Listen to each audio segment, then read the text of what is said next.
So it looks like we have missed out on the playoffs this season. Getting there would have been a miracle in itself. But the best case scenario today is finishing 4 points outside of the playoffs. And if you told me that at the start of the season, I wouldn't have believed you at all. So incredible scenes this season, an incredible end to the season as well. Let's hope we can finish it off with a bang and 3 points.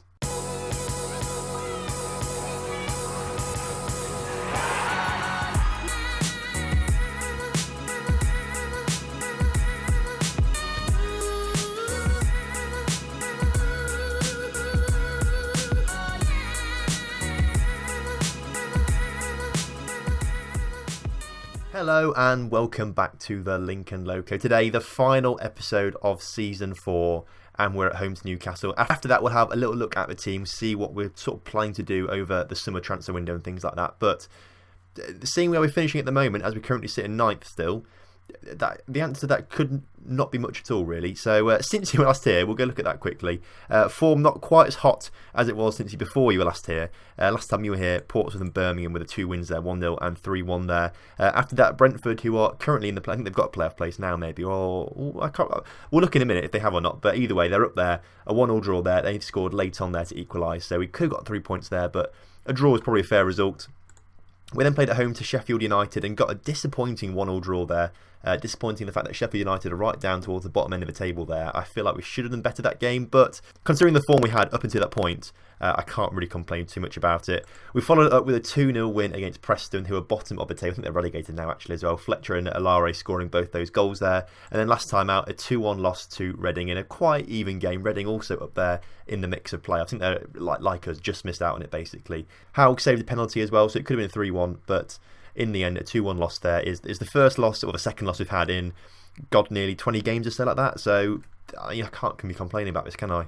In terms of a table then, because we haven't won every single game like I said we were going to, we've missed out on the playoffs. Aston Villa making off the playoffs behind QPR, Stoke and Derby. It's very, very tight at the top though. There's still 5 teams that could win the league potentially, although there has to be a big swing goal difference wise for QPR to win the league, things like that. We'll definitely keep eyes on that though throughout the game to see what happens there, because I'd like to see who gets promoted and who has playoffs and things like that. We come in today's game against Newcastle, with Newcastle being the most informed side in the league. So, I mean, potentially it's not looking good for us really, considering Newcastle most informed side in the league. We lost our last game and have only won 2 of the last 5. But I think we can put up a decent game today. And either way, looking at we could finish as low as 11th actually, which is decent. That's top half. We said we wanted top half this season, and that's what we've got. So I'm delighted with the boys and how we play. We could finish as high as 7th as well still. So it's still very, very tight between these sides as well. So it's been a fantastic season. Let's see if we can actually finish it off with a win. We're sticking with the usual formation and players now that we've used for the past 20 or so games now, to be fair. Maybe not quite that long, but we've stuck them for quite a while now. So Haugen in goal, Vokin, Segura, Hawkins and Roberts at back 4, Coyle, Byers and De Silva in the middle, McGeehan, Alare and Chuma as that attacking trio starting up front today. Chuma not scored a goal for a little while, but you know, he's creating a lot of chances, getting lots of assists and things like that. He's been an absolute wonder signing. He's probably the best signing we've had at Lincoln, and that is better than Ashley Fletcher last season. So that goes some way to saying how good he's been this season. But coming into today's game, we're in the red, Newcastle in the blue. Let's see what happens. Well, early on then, Norwich are now top of the table, ahead of Fulham. So that's something to note. Nothing's happened in our game yet particularly, but I'm almost more interested in what happens here in this top 5 thing here. If we look at, we'll watch this highlight first actually, as the corner comes in for Newcastle, clear as far as Newcastle players, and Desart puts the ball back into the middle. Wilson back to, is that an Aguero or something like that? I'm not quite sure, but it's a free kick for offside, so it was a bit of a pointless highlight that really.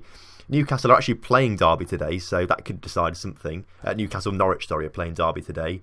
Where are Fulham? Fulham are away to Rotherham, which is, I don't know why I'm really showing you this, as they've just hit a bit behind there. You've just seen them hit the post.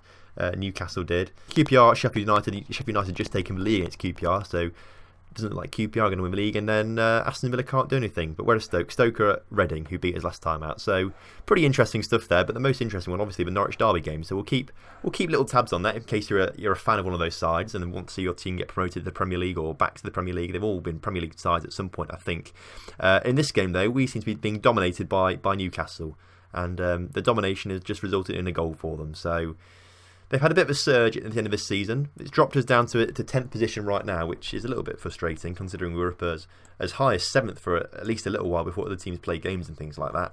Oh no, Fulham are now back on top of the table. I guess they've started winning their game, and as have Stoke, but Stoke can't do anything unless Norwich and Fulham lose, I don't think. So, in the moment, Fulham or Norwich to win the league. But, well, actually, Norwich has obviously been pegged back by Derby, so now it's Fulham going to win the league. So, we'll keep tabs. I mean, it was a pretty drab first half, really, for us in terms of things. Hopefully the second half brings something better for us. Hopefully we can grab a goal or two, make it a little bit more exciting, try and get as many points as possible this season. But we've already massively eclipsed what we did last season, so I can't really ask for much more from the boys, really. What looks like, actually, the first highlight of the game coming towards us now. Chimmer's been put forward, gets his ball across to Alare, who has somehow missed it from the 6-yard box, putting the ball wide. If he just got it on target, it would have been 1-1 here, and it would have been a different story completely.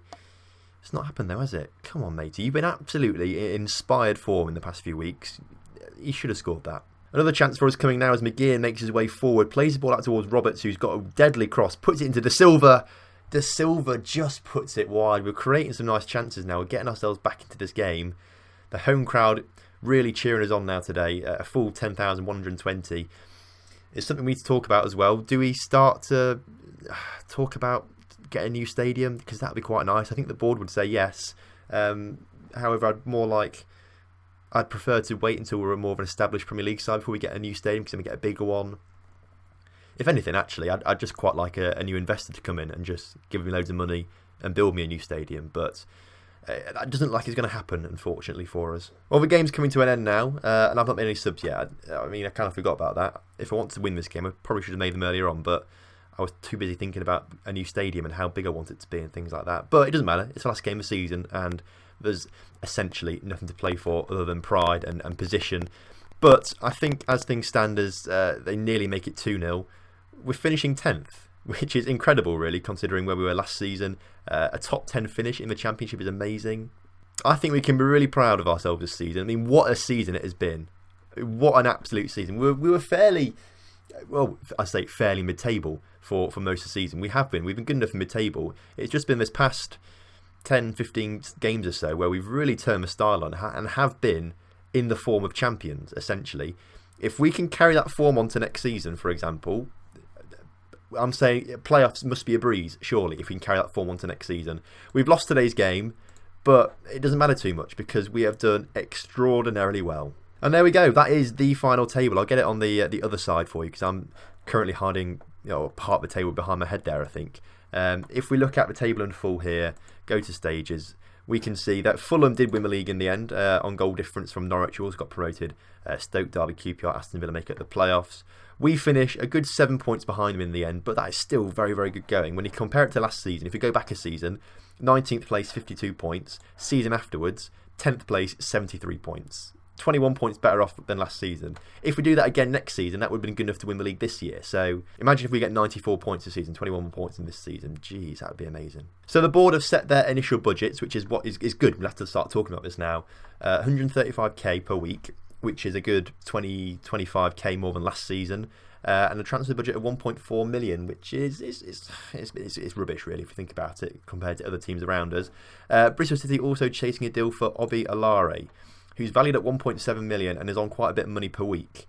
Now, he's played well this season with 14 goals in the league, 15 in total. Every player's got a price, and if we're looking at upwards of 3 million for this guy, that I'd be open to offers if it was up for 3 million.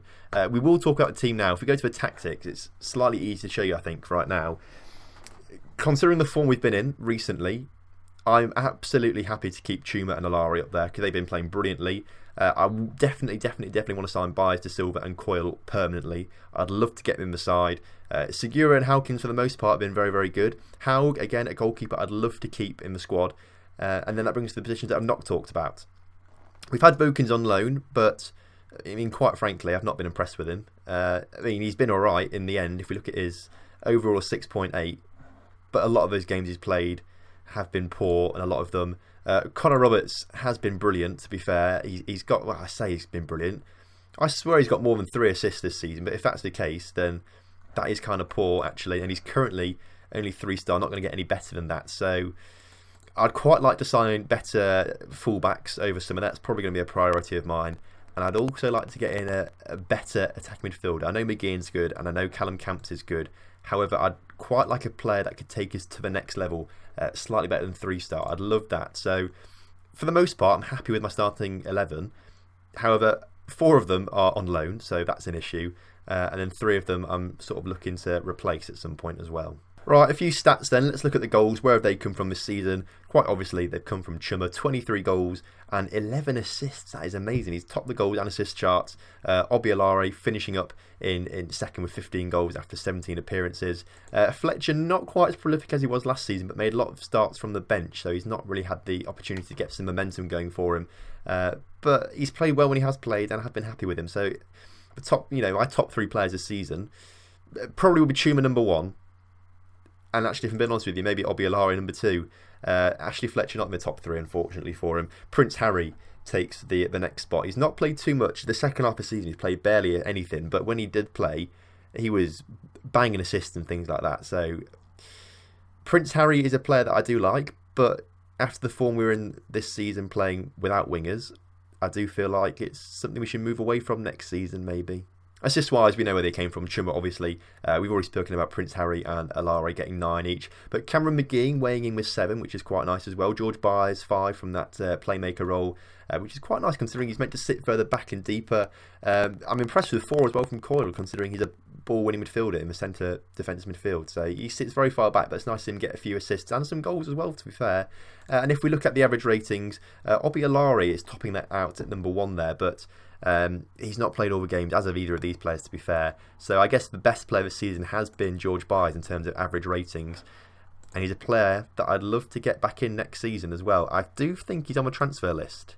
If we're being honest with ourselves here, he could be on. He's a backup player there. He's seen it. I think at one point he was on the transfer list around January, and I thought about getting him in, but his contract does end soon. So maybe just maybe he'll be back on a permanent deal next season. So on top of that, I would like to try and sign just a few more squad players, essentially. We've got 3 great strikers, apparently, and a few great players. And that midfield and attacking midfield positions, it is the back we're looking slightly weaker, and that's where we need to really strengthen most of all over summer, I think. So defence will be the priority over summer if we look at this. But anywhere we sort of can strengthen and get better players than we already have in, that is probably something that we'll be looking to do. So hopefully next season you'll be back here and we'll have a much better side than we did this season. And next season we should be pushing towards playoffs, I think, after the success of this season. So thank you very much for watching Season 4 of the Lincoln Loco. Join me next time for when we come back for the start of Season 5. If you've enjoyed this season and this episode, of course, then do drop a like. Subscribe to the channel if you're new around here for more Football Manager gameplay and